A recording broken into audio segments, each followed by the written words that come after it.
माननीय मुख्यमंत्री घोषणा करिसेंती जे आउ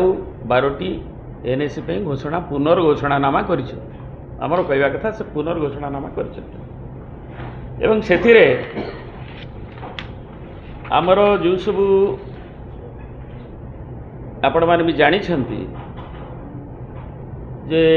श्रीयुक्त नवीन पट्टनायक सरकार थिला बेले पूर्व सरकार फेब्रुआरी रे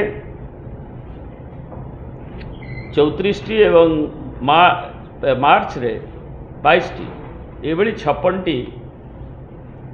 पौरांचल घोषणानामा करथिले। आग घोषणानामा हुए एवं तापरे आमर जो नियम अच्छी पौर अधिनियम 1950 एवं आमर एनएसी निर्देशावली रूरल अर्बन ट्रांजिशन पॉलिसी एवं एक आधार करी कारण सरकार जो गुड़िक करथिले घोषणा से गुड़िक आधारित थिला जोटा बेसिक क्राइटेरिया होची पर्टिकुलरली एनएसी कथा कहबी जे 10,000 population higher density of population non agriculture activity से माने थिबे सेमानकर रेवेन्यू जेनरेशन हो पार्थुबो इकोनॉमिक एक्टिविटी थिबो एक आधारित करी श्रीयुक्त नवीन पट्टनायक पूर्व सरकार घोषणा करथिले। पुणी प्रताप बाबू आम डिटेल कहिबे जे आज किछि एनएसी एवं किछि म्युनिसिपालिटी से घोषणानामा पुनर्घोषणानामा भी करा जायनि। वर्तमान कथा होछि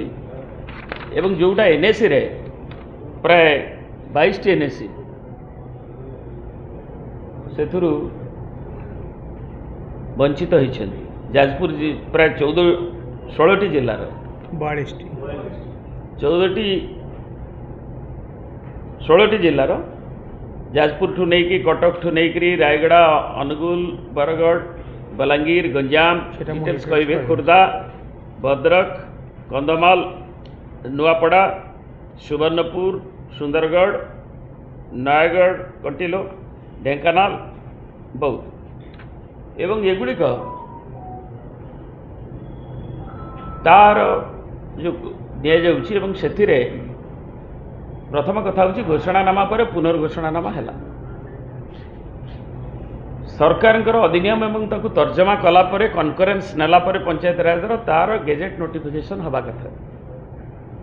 तेणु जो गुड़िक खाली घोषणानामा सीमित न रो 1.5 वर्ष हो गला सरकार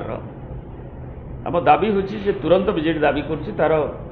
नोटिफिकेशन गेजेट नोटिफिकेशन को अंचल को नहीं करा एवं जो गुड़िक घोषित होता ताकू सरकार कहीं बाद देले केबे करिवे तार स्पष्टीकरण भी दिंतु कारण जनसाधारण सेठी तांकर मत आंदोलित से सब अंचल अच्छी जहाँ घोषणा करा ओडिशा को जो